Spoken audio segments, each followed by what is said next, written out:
दोस्तों नमस्कार। चर्चा का विषय में आप सभी का मैं विश्वपति स्वागत करता हूं। आज ये चर्चा करूंगा, विपक्ष का रहेगा यदि यही हाल तो कैसे हटेगी मोदी सरकार। 2014 में ममता बनर्जी ने नरेंद्र मोदी की जीत के बाद कहा था, राहुल गांधी हैं तो मोदी की जीत निश्चित है। क्या 2025 में भी यही स्थिति है कि यदि राहुल गांधी हैं तो नरेंद्र मोदी की जीत निश्चित है? ये बात मैं इसलिए कह रहा हूं, जिस दिन ऑपरेशन सिंदूर स्थगित हुआ उस दिन से भारत का विपक्ष लगातार यह हल्ला कर रहा है कि संसद का विशेष सत्र बुलाया जाए, ऑपरेशन सिंदूर पर चर्चा हो।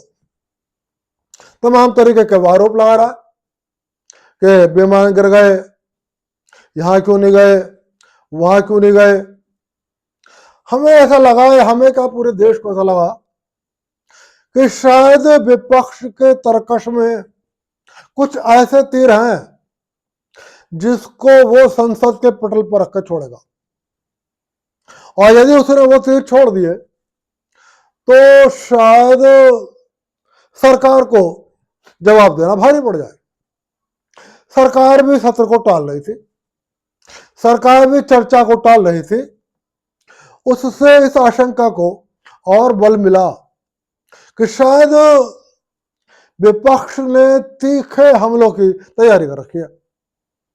आखिरकार वो दिन आया, सत्र हुआ, और अब सत्र में ऑपरेशन सिंदूर पर चर्चा भी हुई। आज 29 जुलाई को लोकसभा में प्रधानमंत्री ने जवाब भी दे दिया, और कल जब मेरा वीडियो आपको पास पहुंचेगा तब तक शायद राज्यसभा में भी प्रधानमंत्री जवाब दे देंगे। दोस्तों, बहुत उम्मीद थी और बहुत इंतजार था इस सत्र का, क्योंकि जिस तरीके से कांग्रेस पार्टी हल्ला कर रही थी, आशंकाएं थी। लेकिन चर्चा के बाद ऐसा लग रहा है कि जैसे खोदा पहाड़ निकली चुईया। कांग्रेस के नेताओं के सहित किसी के पास भी सरकार के खिलाफ कोई ऐसा ठोस प्रश्न नहीं था जिसका जवाब सरकार देने से कतराती, या जिसका जवाब देने के बाद सरकार की फजीहत होती। विपक्ष ने ऐसे लचर प्रश्नों को उठाया, ऐसे लचर मुद्दा उठाया कि यदि सरकार जवाब ना भी दे तो शायद जनता की निगाह में कांग्रेस पार्टी की और संपूर्ण विपक्ष की बहुत बदनामी होती।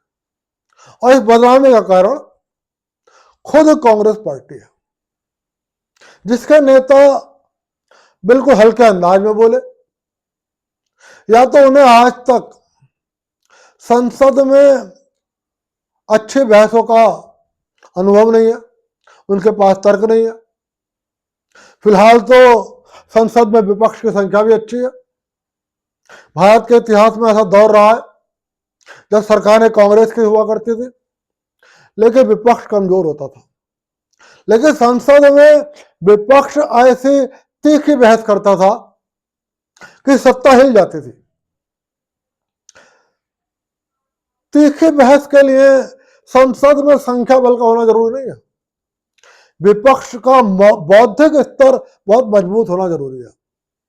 फिलहाल संख्या बल बहुत है विपक्ष के पास, लेकिन पूरी बहस ने बता दिया कि विपक्ष के पास सरकार के खिलाफ कोई मुद्दा नहीं है। विपक्ष सिर्फ मीडिया में जगह पाने के लिए ऑपरेशन सिंदूर को लेकर तमाम तरीके के बयानबाजी कर रहा था। लेकिन जब हमला करने का मौका आया तो विपक्ष के नेता बचकानी बातें करने लगे। जब सत्र हुआ तो मैं सबसे पहले आपको विपक्ष के नेता और फिलहाल विपक्ष के सबसे बड़े नेता भी राहुल गांधी के बयान की ओर ध्यान दिलाऊंगा। बेहद शर्मनाक बयान था। मुझे नहीं लगता कि यदि सरकार भी उसके बयान को ना काटे तो हिंदुस्तान में 140 करोड़ लोगों में से शायद ही कोई व्यक्ति ऐसा हो जो राहुल गांधी के बयान की प्रशंसा करेगा। राहुल गांधी ने बयान कर दिया, राहुल गांधी ने बयान दिया कि प्रधानमंत्री ने आतंकियों से कहा कि तुम हमला करो, आतंकी वारदात करो, और तुम जब वारदात करोगे तो मुझे पाकिस्तान पर हमला करने का मौका मिल जाएगा और इससे मेरी जो बिगड़ रही है इमेज उसमें कुछ सुधार आ जाएगा। इसका मतलब क्या है? राहुल गांधी ने पूरी तरीके से पाकिस्तान को क्लीन चिट दे दी। इसका मतलब है कि राहुल गांधी के हिसाब से पहलगाम में आतंकवादियों ने हिंदुओं की हत्या नहीं करी, बल्कि प्रधानमंत्री के इशारे पर कुछ लोगों ने हिंदुओं की हत्या करी, और वो हत्या इसलिए हुई ताकि भारत को पाकिस्तान पर हमला करने का बहाना मिल जाए। इसका मतलब आतंकवादी भी निर्दोष है, वो हत्या नहीं करना चाहते थे, उनसे पीएम ने कहा।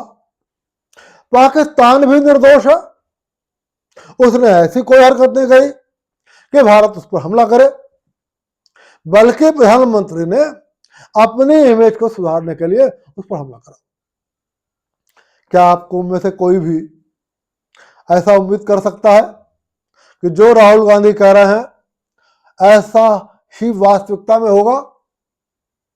हालांकि सरकार ने खंडन किया, लेकिन मैं सिर्फ ये कहूंगा कि राहुल जी, यदि इस बयान को आप सरकार पर हमला मानते हो तो आपको अपने बौद्धिक स्तर का चिकित्सकीय परीक्षण करा लेना चाहिए। आपका बयान बेहद शर्मनाक था। एक और बयान की ओर ध्यान दिलाऊंगा। सुशील कुमार शिंदे भारत के पूर्व गृह मंत्री रहे, उनकी बेटी है प्रणीति शिंदे। उन्होंने और भी आगे बढ़ के बात कर दी कि ऑपरेशन सिंदूर एक तमाशा था। यह है विपक्ष का स्तर। जिस ऑपरेशन सिंदूर में भारत की सेना के 9 और 10 मई की रात को 23 मिनट के एक उस आक्रामक आक्रमण की चर्चा पूरी दुनिया में हो रही है कि जिस 23 मिनट में भारत की सेना ने पाकिस्तान के 13 एयरबेस खत्म कर दिए, उनकी एयर स्ट्रिप खत्म कर दी, और जिस 23 मिनट में भारत की सेना ने, हालांकि भारत ने स्वीकार नहीं किया, किराना हिल्स जहां पाकिस्तान के परमाणु बम रखे हुए थे, वहां पर उस सुरंग के द्वार पर ब्रह्मोस मिसाइल गिराकर पाकिस्तान के तमाम परमाणु बमों को कचरे के ढेर में बदल दिया। और जिस 23 मिनट में पाकिस्तान के नूर खान एयरबेस पर तबाही ला दी, उस एयरबेस पर जहां परमाणु कमांड सेंटर बना हुआ था, उस एयरबेस पर भी हमला कर दिया, जिसके बगल में पाकिस्तान की सेना का अध्यक्ष आसिम मुनीर था, और जो डर के मारे एक बंकर में जाके छुप गया, वह प्रणीति शिंदे। आपने उसे तमाशा करा दे दिया।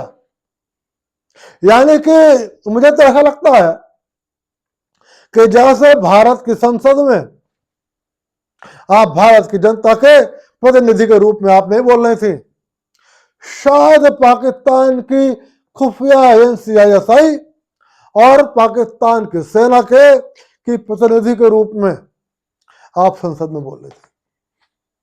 अब आपको खुद सोचना है कि क्या कांग्रेस के नेताओं के ऐसे बयानों के लिए आप संसद के सत्र का इंतजार कर रहे थे? बात यहीं तक नहीं रुकी। कांग्रेस का एक और नेता है तरुण गोगोई। इनके पिताजी भी आसाम के मुख्यमंत्री रह चुके हैं। ये बहुत संदेह के घेरों में है अपनी पत्नी के कारण। इनकी पत्नी के पाकिस्तान के अधिकारियों, पाकिस्तान के सेना के जनरलों, पाकिस्तान के नेताओं और पाकिस्तान की खुफिया एजेंसी के बड़े बड़े अधिकारियों से ऐसे संबंध बताए जाते हैं जो बहुत सारे प्रश्न खड़े करते हैं।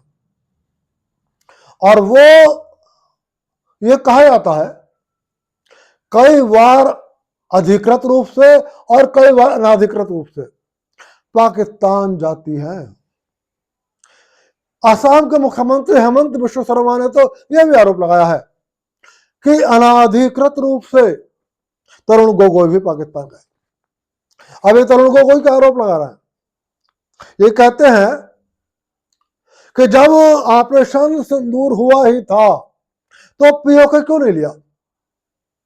क्या तरुण गोगोई या कांग्रेस का कोई सांसद ये बता सकता है? क्या भारत के प्रधानमंत्री, भारत सरकार, भारत की सेना में किसी ने यह कहा था कि हम ऑपरेशन सिंदूर पीओके पर कब्जा करने के लिए शुरू कर रहे हैं? यदि ऐसा कहा होता तो तरुण गोगोई की बात सही थी कि फिर आपने बीच में क्यों रोक दिया?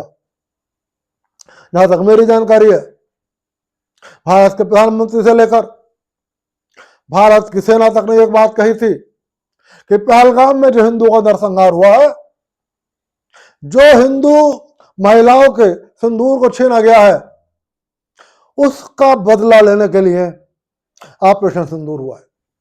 और वो बदला सफल हुआ। लेकिन तरुण गोगोई प्रश्न क्या कर रहे हैं कि पीओके क्यों नहीं लिया? गृहमंत्री अमित शाह ने उसे साफ साफ पूछ लिया और शायद प्रधानमंत्री नरेंद्र मोदी ने भी पूछ लिया कि फिर आप एक बार ये भी बता दो, पीओके पर कब्जा किस नेता ने करने दिया? जवाब बहुत साफ है। जवाब कांग्रेस के प्रधानमंत्री हैं, जवाब जवाहरलाल नेहरू हैं। लेकिन शायद तरुण गोगोई या कांग्रेस के नेताओं को लगता है बार बार कि भारत की जनता बेवकूफ है और उसको पता ही नहीं कि ऑपरेशन सिंदूर क्यों हो रहा है। उसको पता ही नहीं कि पीओके पर कब्जा पाकिस्तान को किसने दिया। और वो कह रहे हैं कि आपने पीओके पर कब्जा लेने से पहले ऑपरेशन सिंदूर क्यों रोक दिया। एक और बात तरुण गोगोई ने कहा कि आपने मिसाइलें इतनी दूर से क्यों फेंकी? आपने अपने जहाजों को पाकिस्तान की सीमा से करीब 100-150 किलोमीटर दूर, काफी दूर अंदर रखकर हमला क्यों करा? क्या तरुण गोगोई आपको एक लाठी में और मिसाइल के अंतर नहीं पता? कम से कम भारत के बच्चे बच्चे को पता है। आज के तारीख में पूरी दुनिया के बच्चे बच्चे को पता है कि मिसाइल में और लाठी में क्या फर्क है। लाठी से लड़ना है तो दुश्मन के कंधे के पहुंच तक जाना पड़ेगा, लेकिन मिसाइलें तो होती वो है कि जिनको 100 किलोमीटर, 200 किलोमीटर, 400 किलोमीटर, 2000 किलोमीटर, यहां तक कि दुनिया के कुछ देशों के पास ऐसी भी मिसाइल हैं, और भारत के पास भी अग्नि जैसी मिसाइल है जो 4000 किलोमीटर दूर से भी हमला कर सकती है। लेकिन तरुण गोगोई पूछ रहे हैं आपने इतनी दूर से हमला क्यों करा? शायद तरुण गोगोई का बौद्धिक स्तर यह है, उन्हें पता ही नहीं मिसाइल क्या होती है। शायद वो मिसाइल को एक डंडा समझ रहे हैं। हालांकि मुझे उम्मीद नहीं है कि ऐसा समझते होंगे, लेकिन फिर कहूंगा कि शायद जनता को ये लोग बेवकूफ समझते हैं और ये सोचते हैं जनता को पता ही नहीं कि मिसाइल कैसे छोड़ी जाती है। तो भाई कांग्रेस के नेताओं, आपके इन दलीलों के लिए तो संसद के सत्र का इंतजार भारत की जनता नहीं कर रही थी। अब तरुण गोगोई ने एक बात और पूछी, आखिर आतंकवादी कैसे आए? गृहमंत्री अमित शाह ने कहा कि गोगोई साहब आप तो कई बार पाकिस्तान गए, और उन्होंने कहा कि मैं फिर कह रहा हूं, एक बार नहीं कई बार गए हैं, और आपने सीमा पार करने की चुनौतियों को अच्छी तरह वाकिफ होगा और आपको पता होगा कि सेना कितनी कठिन चुनौतियों से सीमा पर जूझती है। लेकिन फिर भी आप कह रहे हैं कैसे आतंकवादी घुस आए। फिर कह रहा हूं कि आप शायद भारत की जनता को बेवकूफ समझते हैं और सरकार पर कोई ऐसा तीखा आक्रमण करने में असफल रहे जिसकी वजह से जनता यह सोचती कि शायद मोदी सरकार ने कुछ छिपाया। इसके बाद एक और सांसद खड़े होते हैं, दीपेंद्र हुड्डा। उनका एक अलग ही अंदाज था। ऐसा लगा कि उन्हें लगा कि मैं कहीं 4-5 आदिवासी लोग हैं जिन्हें कुछ नहीं पता देश और दुनिया के बारे में, और उन्होंने कहा कि या तो डोनाल्ड ट्रंप को चुप कराओ या मैकडोनाल्ड को भारत में बंद कराओ। और ये वही दीपेंद्र हुड्डा है जिन्होंने एक बार कहा था कि मैकडोनाल्ड भारत के हर शहर में होना चाहिए और किसानों को 2-2 किलो वाले आलू पैदा करने चाहिए, क्योंकि उन लंबे और बड़े आलूओं से ही मैकडोनाल्ड खरीदेगा और वो उनको काट कर अपने होटल में भारत की जनता को सर्व करेगा। और डोनाल्ड ट्रंप के बयानबाजी और मैकडोनाल्ड में क्या अंतर है, क्या संबंध है, अब मुझे तो पता नहीं। फिलहाल दीपेंद्र हुड्डा से क्या समझते हैं? क्या दीपेंद्र हुड्डा समझते हैं कि अमेरिका के राष्ट्रपति को बयान देना भारत सरकार के हित में है? क्या जब कांग्रेस की सरकारें हुआ करती थी, क्या अमेरिका के राष्ट्रपति भारत के प्रधानमंत्री की इजाजत लेकर बयान देता था? क्या अमेरिका का राष्ट्रपति भारत के प्रधानमंत्री को स्क्रिप्ट भेजता था कि मुझे यह बयान देना है, दे दूं या नहीं दे दूं?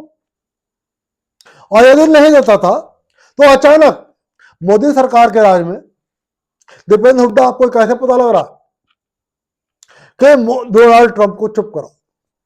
मतलब डोनाल्ड ट्रंप ना हो गए, कोई भारत सरकार का क्लर्क हो गया कि मोदी जी इसको चुप करो। क्या कांग्रेसियों आपका यही स्तर है? कम से कम फिर कहूंगा देश की जनता आपके ऐसे भद्दे भाषण सुनने के लिए संसद के सत्र की प्रतीक्षा नहीं कर रही थी। प्रियंका वाड्रा आई, जब सब बोल चुके वो फिर कहती है आतंकवादी कैसे आ गए। ऐसा लगा कि जब संसद के अंदर बहस चल रही थी प्रियंका वाड्रा सो रही थी, जब गृह मंत्री बोल रहे वो तब भी सो रही थी, उन्हें कुछ पता ही नहीं। और वो फिर संसद में आई और फिर उन्होंने प्रश्न कर दिया कि आखिर आतंकवादी संसद में कैसे आए। अब वो विपक्ष के एक और नेता खड़े होते हैं, अखिलेश यादव।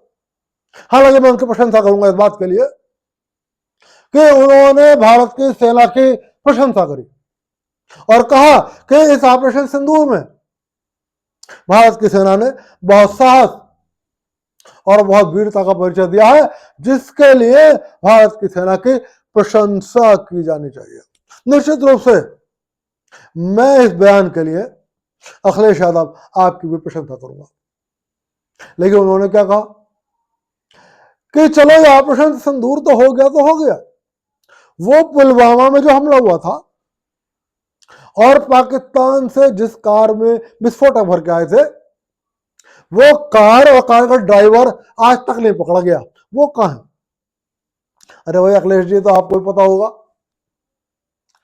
जब वो कार बस से टकराई और उस कार में विस्फोटक रखा हुआ था, कार के तो उसी दिन पर खच्चे उड़ गए जिस दिन विस्फोट हुआ, और वो ड्राइवर भी उसी दिन मारा गया, उसी क्षण मारा गया जिस क्षण वो कार बस से टकराई।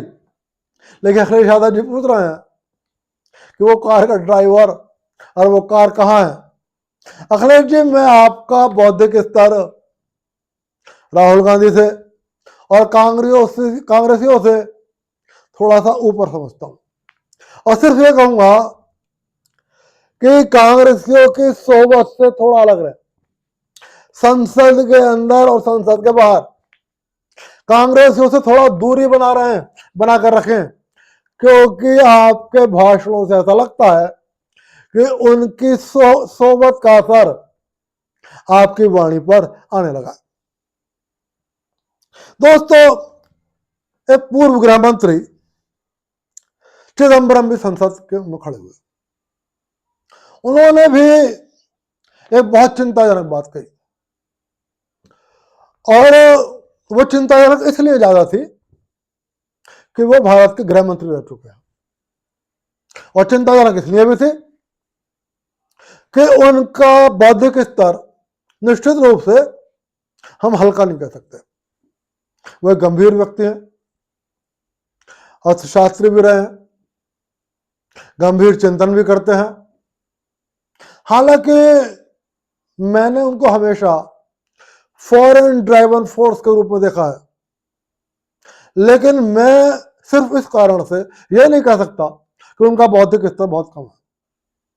लेकिन उन्होंने ये कह दिया कि आप ये कैसे कह सकते हो कि ये आतंकवादी पाकिस्तानी थे। इसका मतलब क्या हुआ कि चिदंबरम साहब इस बात पर शक खड़ा कर रहे हैं कि वो आतंकवादी पाकिस्तानी नहीं थे। इसका मतलब ये हुआ कि चिदंबरम साहब ये कह रहे हैं कि वो आतंकवादी कोई पाकिस्तानी नहीं है, कोई भारत के ही लोग हैं। यानी कि पहलगाम में जिन हिंदुओं की हत्या हुई वो पाकिस्तान के आतंकवादियों ने नहीं करी, वो भारत के ही लोगों ने करी। और इस तरीके से कहकर चिदंबरम साहब पाकिस्तान को क्लीन चिट दे रहे हैं। यह बहुत शर्मनाक बयान था, और मैं फिर ये कहूंगा कि चिदंबरम साहब, आपके मुंह से ऐसी बात सुनने के लिए भारत की जनता संसद के सत्र की प्रतीक्षा नहीं कर रही थी। हालांकि उनको बहुत ही तथ्यपूर्ण जवाब गृह मंत्री अमित शाह ने दिया, और अमित शाह ने कहा कि हमने आतंकवादियों को मारने के बाद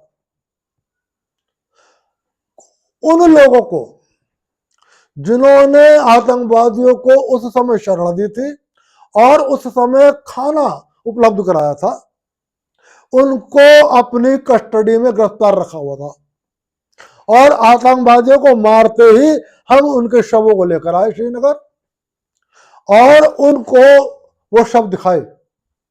उन्होंने कहा कि हाँ, ये वही आतंकवादी हैं जो उस रात को हमारे घर आए, हमसे खाना मांगा, हम इनके ठिकाने तक गए, हमने पहलगाम हमला तक रोजाना इनको भोजन उपलब्ध कराया, और हमारे सामने पहलगाम के अंदर इन्हीं लोगों ने उन हिंदुओं की हत्या करी थी।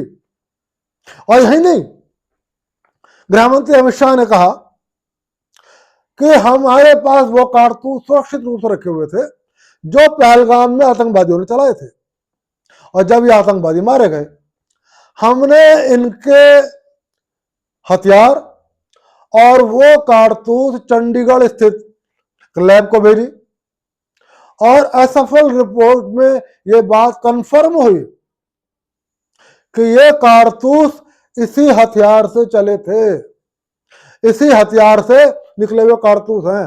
यानी कि आतंकवादी जो मारे गए हैं ये वही है जिन्होंने उस दिन पहलगाम में हत्या करी थी। इसके बाद वो यही नहीं रुकते, वो कहते हैं हमने एक और तीसरी तरफ से पक्का करने के लिए जो आतंकवादियों से हथियार बरामद करे, इन हथियारों से खाली ग्राउंड में फायरिंग करी, और फायरिंग करके उन कारतूसों का और पहलगाम में हत्या वाले दिन के कारतूसों का मिलान करा, और मिलान के लिए चंडीगढ़ स्थित लेबोरेटरी को भेजा गया, और वहां से फिर ये रिपोर्ट आई कि ये दोनों कारतूस जो अब चलाकर देखे गए हैं और जो पहलगाम में उस दिन नरसंहार के दिन निकले मिले हैं, एक ही हथियार से चले हैं। उसके बाद चौथा सबूत कहते हैं गृह मंत्री अमित शाह कि हमने आतंकवादियों की जेबों से वो चॉकलेट बरामद करी हैं जो मेड इन पाकिस्तान थी। यह भी इस बात का इशारा करती है कि आतंकवादी पाकिस्तानी थे। और पांचवा सबूत, जिस सबूत को सुनने के बाद चिदंबरम साहब को शर्म आनी चाहिए थी, हालांकि मुझे पता नहीं कि उन्हें शर्म आई या नहीं आई। कांग्रेस को शर्म नहीं आएगी आसानी से, क्योंकि कांग्रेस बहुत बेशर्म होते हैं।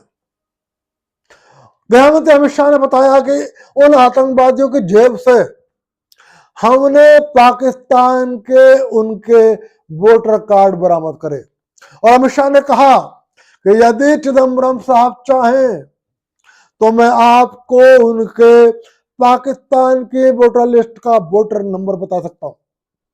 यदि चिदंबरम साहब चाहें तो मैं उनको एक कमरे में ले जाकर उन आतंकवादियों से बरामद उनके पाकिस्तान के मतदाता पहचान पत्र को दिखा सकता हूं। और उन्होंने भी कहा कि यदि चिदंबरम साहब चाहें तो मैं संसद के पटल पर उन आतंकवादियों की जेबों से प्राप्त उनके पाकिस्तानी मतदाता होने के पहचान पत्र रख सकता हूं। तो क्या ऐसे थोथे आक्रमण करने के लिए चिदंबरम साहब आपको कांग्रेस पार्टी ने खड़ा करा था? और क्या कांग्रेस पार्टी ऐसे थोथे आक्रमणों के लिए आप संसद का सत्र बुलाने की मांग कर रहे थे? दोस्तों, कुल मिलाकर हालांकि जवाब सत्ता पक्ष की ओर से बहुत तीखे आए, लेकिन सबसे बड़ी बात यह है कि कांग्रेस के नेताओं के बयानों ही भारत की जनता को प्रभावित नहीं करते, कम से कम मेरा यह मानना है। उन्होंने किसी ने भी, चाहे वो राहुल गांधी हो, चाहे प्रियंका वाड्रा हो, चाहे नीतीश शिंदे हो, चाहे तरुण गोगोई हो, चाहे दीपेंद्र हुड्डा हो, और चाहे चिदंबरम हो, उन्होंने कोई ऐसा बयान नहीं दिया, कोई ऐसा प्रश्न नहीं पूछा जिससे सरकार कटघरे में दिखाई देती हो। इसका मतलब बड़ा साफ है कि शायद सरकार के पास छिपाने को कुछ नहीं है और विपक्ष के जो हमले हैं वो राजनीति से प्रेरित हैं और उसके पास सरकार के ऊपर हमला करने के लिए कोई सबूत या कोई बहुत बड़ी सूचना उसके पास नहीं है। और शायद इसीलिए कांग्रेस पार्टी ने उन नेताओं को, अपने उन सांसदों को बहस से दूर रखा जो सच बोल सकते थे संसद में बोलते हुए। उन्होंने मनीष तिवारी को अलग रखा, उन्होंने शशि थरूर को अलग रखा, और मनीष तिवारी ने एक पोस्ट के माध्यम से अपना दर्द बयां भी कर दिया। उन्होंने कहा, मैं रीत सदा की कहता हूं, मैं गीत सदा के मैं गीत जहां के उस देश के गाता हूं जिस देश में मैं रहता हूं। इसका मतलब बड़ा साफ है कि उनका इशारा था, यदि मैं संसद में भी आकर बोलता तो मैं अपने देश की बात को कहता।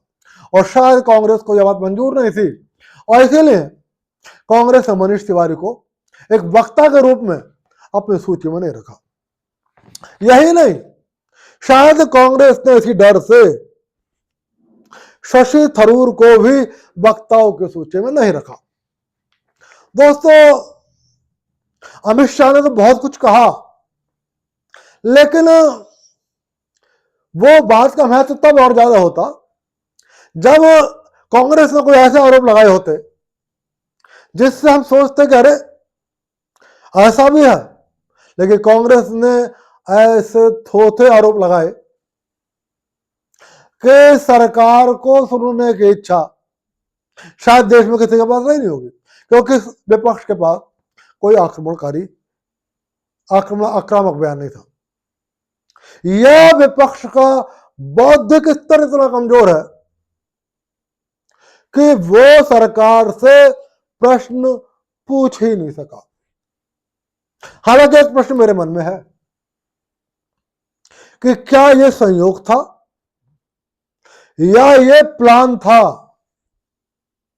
कि संसद में जब विपक्ष आपसे पूछ रहा है कि पहलगाम के आतंकवादी अभी तक क्यों नहीं मारे गए, उससे कुछ ही घंटे पूर्व श्रीनगर में, कश्मीर में वो आतंकवादी मार दिए जाते हैं? ये प्रश्न मेरे जहन में जरूर उठता है। लेकिन अफसोस यह है कि इस प्रश्न को भी विपक्ष संसद के पटल पर जोरदार तरीके से रख नहीं सका। यही नहीं, मैं एक बात और कहूंगा, विपक्ष बार बार कह रहा कि भारत को नुकसान हुआ। हालांकि विपक्ष का मकसद सेना के मनोबल को गिराना था। विपक्ष का मकसद ये था कि भारत दुनिया में संदेश जाए कि भारत पाकिस्तान से पराजित हुआ है। लेकिन सीडीएस के बयानों से, एक रक्षा अटैची के बयानों से थोड़ा बहुत तो शक खड़ा हुआ है।